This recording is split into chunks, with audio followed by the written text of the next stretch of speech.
लौह पुरुष की कर्म धरती भी है। कर्मसद यहाँ से पहले तालियों के साथ, यहाँ से कुछ दूरी पर है जहां पर वो पले बढ़े। तो आज आनंद के लोगों से जानेंगे कि श्वेत क्रांति तो अपनी जगह पर है, ये अपने आप में एक ऐसा अनूठा एक्सपेरिमेंट है जिसको पूरी दुनिया देखती है, कैसे छोटे बड़े किसान मिलकर एक सहकारिता के एक संगठन को चला रहे हैं, जिसकी धमक, जिसकी बिक्री रोजाना पूरे देश में धमक मचाती है। पहले तो यहाँ के लोगों से बातचीत करेंगे। मुझे लगता है पहले बताइए कितने फर्स्ट टाइम वोटर्स हैं इस बार? अच्छा, फर्स्ट टाइम वोटर्स यहाँ पर हैं काफी। आप लोग पहले वोट डाल चुके हैं? नहीं, तो इस बार है कि नहीं वोटर? अभी नहीं है। नहीं है। अच्छा, आप हैं? हाँ। क्या सोचते हैं चुनाव को लेकर? बस जो पार्टी अच्छा करेगी उसको वोट देंगे। आपको क्या लग रहा है, यहाँ बीजेपी 2 बार से जीत रही है, आपके मन में क्या है? आपको क्या लगता है, काम ठीक है या बदलना चाहिए? नहीं, ठीक है, बराबर है, अच्छा ही है। आपको ऐसा लगता है? जो यहाँ पर फर्स्ट टाइम वोटर्स कौन कौन? चलिए बताइए। बीजेपी। क्यों? अब की बार 400 के पार। आप सभी ने देखा है कि राम मंदिर अयोध्या में बना, किसी की ताकत नहीं थी बनाने की, मोदी ने बनवाया है। बीजेपी को वोट करेंगे। क्यों? क्योंकि वो इतना सारा कुछ कर रही है, गरीब लोगों को प्रोत्साहन कर रही है, किसानों को भी, आपको इसलिए क्या लगता है? बीजेपी के वोट करेंगे। ये सारे युवा तो मतलब लगता है कितने, आप में से कितने लोग हैं फर्स्ट टाइम वोटर्स एक बार में ही कर लेते हैं? क्या प्रधानमंत्री नरेंद्र मोदी को लेकर आपकी क्या सोच है? तो बढ़िया विकास किया है, सब डिजिटल इंडिया बनाया है, खेडूत हमारे किसानों के लिए सब कुछ। गर्व होता है कि गुजरात के हैं? गुजरात बहुत, मैं तो कच्छ से हूँ, मुझे बहुत गर्व होता है। सब चलिए ठीक है। और जो महिलाएं यहाँ पर हैं, लड़कियां हैं, आप लोग बताइए आपके मन में क्या चल रहा है चुनाव को लेकर? चुनाव को लेकर तो लोकल पे भी बोले या फिर नेशनल पे भी बोले, बीजेपी हाँ, उनका काम दिखता है। You can. आप क्या करती हैं? मैं अभी पीएचडी स्कॉलर हूँ एसपी यूनिवर्सिटी में। और एजुकेशन का हब भी माना जाता है इस जगह को, है ना? आप लोग बोलिए, आप लोग क्या सोचते हैं? आप बताइए मैडम। मोदी जी अच्छे। बस एक वर्ड है सबका, मोदी जी। पर क्या काम, किस काम से खुश हैं आप लोग, या क्या सोचते हैं चुनाव को लेकर? मेन मुद्दा तो राम मंदिर है। अच्छा, मेन मुद्दा है वो? हाँ, मेन मुद्दा राम मंदिर बनाया, वही हिंदू के लिए अच्छा है। बस इसी बात से खुश है? हाँ, उसी बात से खुश है। आप लोग बताइए, आप लोग क्या सोचते हैं? मैम, जैसे हमें गवर्नमेंट जॉब में सेफ्टी चाहिए ना सबको, इसी तरह से इस देश में रहने के लिए भी हमें सेफ्टी चाहिए। वो सेफ्टी हमें ऐसा लगता है कि सिर्फ बीजेपी ही दे सकती है। जय श्री राम। और वहीं से हमें सेफ्टी भी मिलेगी। हमारे जो मतलब आगे के मतलब जो बच्चे वगैरह है वो सब सिक्योरली इस देश में तब रह पाएंगे जब। आप लोग बताइए क्या सोचते हैं? काम से खुश है या बदलना चाहिए? मैं आपको ए बी का ऑप्शन दे देती हूँ। नहीं, हम काम से खुश है। अच्छा, आप खुश हैं। चलिए, कुछ जो यहाँ पर लोग बैठे हैं उनके बीच में चलते हैं, मुझे थोड़ी सी जगह दे दीजिए। आप लोगों की क्या राय है? ये देखिए, ये यहाँ पे ये बड़े मशहूर हैं वैसे तो गोलगप्पे आप खिलाते हैं लोगों को, हैं? लेकिन पूरा आपने जो है प्रधानमंत्री नरेंद्र मोदी का अटायर बना लिया है। क्यों ऐसा, कैसे, मतलब क्यों मन किया कि नहीं मुझे मोदी जी की तरह तैयार होना है? थोड़ा सांप की माफिक मेरा फेस मिलता था, ऐसा लोग बोलते थे, और मैं सांप का पहले से ही फैन रहा हूँ, तो मैंने फिर उनके उस तरह से ढालने की कोशिश की अपने आप को, और ऊपर वाले की मेहरबानी से सक्सेस हो भी गया। अच्छा, ये जो गोलगप्पे की आपकी बिक्री आप कह रहे हैं, आपने कितनी चलती है दिन में, कितनी कमाई हो जाती है? वैसे अभी तो मैं ज्यादा बड़ा नहीं कर रहा हूँ, तो अपना ये छोटे से दुकान के अंदर 4-5 घंटा धंधा करता हूँ, फिर भी 2-3 हजार 4 हजार रुपए ना कमा लेता हूँ रोज का। नाम क्या है दुकान का? तुलसी पानीपुरी। और ये रुतबा आपका बढ़ा है ऐसे करके, ऐसे गेटअप बदलने के बाद? उसके बाद मुझे जो मेरा पहले यही इलाके में आनंद विद्यानगर में मेरा नाम था पानीपुरी के तौर पे, मगर ये जो मेरा वीडियो वायरल होने लगे मोदी साहब के नाम से, तो दूर दूर से भी लोग आने लगे। आप में से कितने लोग इनके पानीपुरी वाले स्टॉल पे जा चुके हैं? ये देखिए चारों तरफ, इधर भी दिखा दीजिए भाई, इधर भी बच्चे हैं बहुत सारे। आप लोग क्या सोचते हैं चुनाव को? जी, हर एक भारतीय का सपना था, हर एक हिंदू समाज का सपना था कि राम मंदिर बने इतने सालों बाद, पर किसी में इतनी हिम्मत नहीं थी कि नरेंद्र मोदी साहब जैसे कोई कि राम मंदिर उसी जगह पर और उसी टाइम पे तय किए हुए टाइम पे, और वो सब बोल रहे थे तारीख नहीं बताएंगे, पर उसी तारीख को वहाँ पे राम मंदिर बन चुका है। इसलिए से मैं सपोर्ट करता हूँ बीजेपी को। क्या करते हैं? जी, मैं होम्योपैथिक स्टूडेंट हूँ और ये फाइनल ईयर में हूँ भी। आपके लिए राम मंदिर सबसे बड़ा वोटिंग इशू है? यस, मेरे लिए राम मंदिर, और जो इंडियन आर्मी के लिए जो मोदी साहब ने किया है कि लास्ट में 10 साल के पहले आप जब देखते हो तो इंडियन आर्मी जो सफर कर रही थी, एज आई एम आर्मी वेट, my father is in army and I am feeling that. आपको लगता है कि उनके लिए गर्व की बात हुई? आप लोग बताइए क्या? अगर मोदी जी नहीं आए तो हिंदुस्तान का 3 पार्ट हो जाएगा। ये कहाँ से, ये क्या कहानी आपने ऐसे कर दी? यस। कैसे, क्या मैंने मतलब बोला यही है सच बात। ये भी आनंद डिस्ट्रिक्ट था, सरदार भूमि थी, अमूल जहां से है। यहाँ पे कांग्रेस ने बहुत सारे साल यहाँ पे राज किया है। 1971 में जब राजा रजवाड़ाओं ने अपना सब कुछ कुर्बान कर दिया था, जब 1947 में सरदार वल्लभ भाई पटेल ने जब उनसे उनके रजवाड़े मांगे थे, 1971 में इंदिरा गांधी की सरकार थी जिन्होंने यही सब जो चीजें, जो कुछ भी मिल रहा था, सालियाना जो मिल रहा था, उसको बंद करने का काम कांग्रेस ने किया है। जहां तक बात है आनंद डिस्ट्रिक्ट की, ये सरदार भूमि है, एजुकेटेड है और सब कुछ जानती है और अपने मत को सिक्योर करके बीजेपी को देगी। ये कृषि का ही क्षेत्र है, शिक्षा का भी क्षेत्र है और सहकार क्रांति का भी क्षेत्र है। यहाँ पे जो डेवलपमेंट हुआ है और विरासत से विकास का जो सूत्र है वो यहाँ बिल्कुल सार्थक हुआ है। आप बोलिए, आपको क्या लगता है, क्या इश्यूज है इस बार चुनाव में? पहले तो आतंकवाद खत्म किया मोदी जी ने, जीरो टॉलरेंस पद्धति। अभी तक जो 2002 तक यहाँ दंगे फसाद होते वो कर्फ्यू बंद हो गया।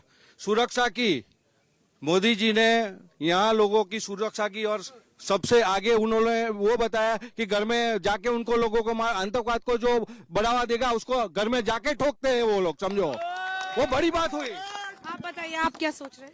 हम तो धर्म जगत से जुड़े हुए, तो हम तो इतना ही बताएंगे कि हमारी 500 साल से हमारे पूर्वजों की जो इच्छा थी, राम मंदिर वो हो गया, काशी में कॉरिडोर हो गया और बाबा भोलेनाथ का जो है वो हो गया। इसलिए हम धर्म जगत से जुड़े, तो हम तो मोदी जी को ही चाहेंगे। आपको क्या लगता है? मैं चुनाव के बारे में अभी आ रहा है तो मैं खास कहने का, मैं पिछले 11 साल से मैं जीपीएससी और गवर्नमेंट की एग्जाम की तैयारी कर रहा हूँ। तो मेरे का सरकार जो भी हो, मेरे का उससे कोई ले देवा नहीं, मगर ये मैं कहना चाहता हूँ कि अपने जो क्लेवर चाइल्ड होते हैं, जो बच्चे जो सारे एजुकेटेड होते हैं, वो फॉरेन कंट्री में क्यों चले जाते हैं? क्योंकि इधर अपॉर्चुनिटी नहीं मिलती है उससे। तो मैं पिछले 2016 में 4 एग्जाम क्लियर थी, 4 में वेटिंग में हुआ और 1 साल पूरा हो गया, बाद में अभी एग्जाम देनी पड़ती है। तो उसका मेन इश्यू है जो रोजगारी मिलनी चाहिए वो पूरी तरह से मिल नहीं पाती है। तो मेरा सरकार से यही आवेदन है कि सारे बच्चों को कोई ना कोई प्रकार की रोजगारी मिले। कितने लोगों को लगता है रोजगार एक बड़ा मुद्दा है इस बार चुनाव में? हाथ उठाइए। नहीं, पूरे गुजरात में नहीं, पूरे भारत में रोजगार एक सबसे बड़ा मुद्दा है। आप आनंद जिले की सुनिए। हाँ, आनंद जिले की बात करिए। जब कांग्रेस का शासन था तब यहाँ जीआईडीसी लगी थी। आज 30 साल से डबल इंजन की सरकार है, पर एक भी उद्योग यहाँ आनंद जिले में लगा नहीं है। यहाँ रोजगार की बहुत बड़ी समस्या है। और आप देखिए 30 सालों में यहाँ कांग्रेस भाजपा ने कुछ नहीं किया। ये जो स्टेडियम पे आप खड़े हैं, सरदार पटेल यूनिवर्सिटी वो भी कांग्रेस ने बनाई थी। यहाँ एनडीडीबी है वो भी कांग्रेस ने बनाई, इरमा भी कांग्रेस ने बनाई, यहाँ हॉस्पिटल भी जो है वो भी कांग्रेस ने बनाई। गिनने के लिए भाजपा के कुछ काम ही नहीं किया है भाजपा ने। ये सब श्री राम का नाम लेते हैं और वोट बैंक की राजनीति करते हैं। उनको पता नहीं है राम मंदिर के दरवाजे तो हमारे राजीव गांधी जी ने खोले थे। और राम जो है हमारे आस्था का विषय है, पॉलिटिकल विषय बिल्कुल नहीं है। वो कह रहे हैं रोजगार बहुत बड़ा मुद्दा है। आप लोगों को क्या युवाओं के तौर पर नौकरी की, रोजगार की चिंता होती है? सबसे पहले बात करूं कि मैं एक युवा हूं, मेरा खुद का बिजनेस है। आप जो ये भाई साहब बोल रहे हैं कि भाई रोजगार नहीं है, मुझे बीकॉम ग्रेजुएट लड़के की जरूरत है, मिलता नहीं है मुझे। रोजगार तो है मुझे। क्या काम करते हैं? क्या काम? इलेक्ट्रिकल का शोरूम है, मैं आदमी ढूंढा हूँ, आदमी नहीं मिल रहा है। रोजगार तो है। मैडम आपने पूछा इश्यूज क्या है, आपका मैं धन्यवाद इसलिए करता हूँ कि नेशनल चैनल पर आपने लोकल इश्यूज के बारे में बात की। लोकल इश्यू यहाँ है, ये 25 साल से ये डिस्ट्रिक्ट अलग हुआ है, लेकिन सिविल हॉस्पिटल के लिए ये पूरा डिस्ट्रिक्ट तरस रहा है। ये खातमुहूर्त बहुत बार हुआ है, पीएम ने भी खातमुहूर्त किया है, पीएम ने भी खातमुहूर्त किया है, सीएम ने भी किया है, लेकिन धरातल पर कुछ नहीं है। तो मैं सत्ताधारी पक्ष को विनती करता हूं और आपसे खास विनती करता हूं कि ये मुद्दा नेशनल पर आप ले जाइए और कहिए कि सिविल बार खातमुहूर्त करने के बाद सीएम एक प्रोटोकॉल होता है, सीएम उसका इनॉग्रेशन करेंगे, खातमुहूर्त करेंगे, फिर भी धरातल पर कुछ नहीं है, जमीन पर किसानों को फायदा नहीं। यस। और दूसरी बात, यहाँ ये जो पूरा मही रिवर फ्रंट है, मतलब मही का ये पूरा एरिया है, तो यहाँ पर खारास जो है लोकल जो बहुत बड़ा इश्यू है कि नदी में खार की वजह से पानी का स्तर नीचा होता जा रहा है और खारास बढ़ती है। बरसों से ये डिस्ट्रिक्ट की डिमांड है कि यहाँ पर आड़बंद बने, बरसों से ये आड़बंद नहीं बन रहा है। अच्छा, कितने लोग यहाँ पर हैं जो राष्ट्रीय मुद्दों पर लोकसभा चुनाव में वोटिंग करते हैं? हाथ उठाइए। राष्ट्रीय मुद्दों पर जितने लोग वोट करते हैं, कितने लोग लोकल इश्यूज को सोचकर अपना वोट डालते हैं? हाथ उठाइए। और जिन्होंने किसी चीज में हाथ नहीं उठाया वो क्या सोच के वोट डालते हैं?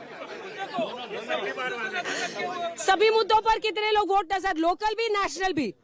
चलिए, सी ऑप्शन ये है। आप लोग बोलिए, आप में से कितने लोग हैं? स्टूडेंट्स कौन है जो आके बोलेगा? बोलिए बोलिए बोलिए बोलिए। आपने बोल लिया है, तो आप लोगों ने बोलिए, आप बोलिए। आपको बोलना है किसी को? सब पत्रकार से जुड़े हुए, आप बोलिए। हाँ जी, भरतदान गढ़वी, मैं यहाँ का फोक सिंगर हूँ और सरदार गा के सुना दीजिए जल्दी से। कर्म सदनो कर्म योगी लाडबानो लाडलो सपूत भारत मात नो सरदार वल्लभ आपनो भारत नो भड़वीर ये सरदार वल्लभ आपनो बोर सदनो बैरिस्टर ने सेनानी संग्राम नो शिल्पी नव भारत तनो सरदार वल्लभ आपनो सरदार वल्लभ आपनो। बात है, आपने गाने से ही सब कुछ बोल दिया कि ये कर्म भूमि जो सरदार पटेल की है। बोलिए बोलिए बोलिए। आप फर्स्ट टाइम वोटर या पहले कर चुके? लोकसभा के पास मेरे गांव बोरसद में भरत सोलंकी प्रदेश प्रमुख था भाजपा का, कांग्रेस का, और रेलवे मंत्री रहा था पूरे भारत का। अभी पूरे बोरसद में रेलवे लाया नहीं है अभी वो भरत सोलंकी। रेलवे स्टेशन नहीं ला पाया तो क्या राम मंदिर बनाएगा वो? पावागढ़ कितने जन गए? हाथ खड़े करवाइए। 500 साल के बाद ध्वजा मोदी जी ने चढ़वाई, 500 साल के बाद ध्वजा वहां पे मोदी जी ने लगाई। आपने क्या किया? आपने क्या किया? जी, मैं शिक्षण क्षेत्र से जुड़ा हुआ हूं। अभी ये भाई साहब बोल रहे थे रोजगार के बारे में, लेकिन आप नेशनल एजुकेशन पॉलिसी देखेंगे तो इसमें काफी सारे ऐसे प्रावधान दिए हैं जिससे जो भी युवा है वो खुद आत्मनिर्भर बन सकता है। आप लोग बताइए क्या सोचते हैं? आपने बोल लिया, इनको बोलना। इन्होंने जो बात किया है, सरदार वल्लभ भाई पटेल हमारे यहाँ के गौरव है पूरे भारत का, पर नरेंद्र मोदी जी ने खुद अपना सरदार वल्लभ भाई पटेल जो स्टेडियम है वो मोदी स्टेडियम नाम हो गया है। तो भाजपा के लोगों को मैं कहना चाहता हूँ, अगर कांग्रेस इंडिया की सरकार बनी तो पहले हम ये काम करेंगे, जो सरदार पटेल स्टेडियम था वो नाम हम लगाएंगे और मोदी की कच्ची उतारेंगे। पेपर लीक कितने बच्चों को लगता है बड़ा इशू है? पेपर लीक बंद होना चाहिए। पेपर लीक जब से मोदी सरकार रही है तब से पेपर लीक नहीं हो रहा है। एजुकेशन ज्यादा बढ़ गया है। अभी जो फॉरेन लोग जा रहे हैं उसके बदले फॉरेन के स्टूडेंट भी इंडिया में आ रहे हैं, उतना विकास हो। पेपर लीक आपको लगता है बड़ा इशू है? इतना स्टूडेंट है? हाँ, फर्स्ट टाइम वोटर है। मैं दूसरी बार वोट कर रहा हूँ, पर पेपर लीक इतना बड़ा मुद्दा नहीं है जितना बड़ा दूसरी पार्टियों ने उसे बनाया रखा है। क्योंकि जैसे जैसे हम बोलते हैं ना कि वचनेषु किम दरिद्रता, पर 10 साल में इतने वचन इस सरकार ने पूरे किए हैं। 370 की बात हो, ट्रिपल तलाक की बात हो या फिर राम मंदिर की बात हो, सभी मैनिफेस्टो के वचन पूरे किए हैं। तो हम तो इस सरकार से बेहद खुश हैं। चलिए, तालियों के साथ आप सभी का बहुत बहुत धन्यवाद। प्रेजेंटेड बाय पतंजलि शुद्ध सरसों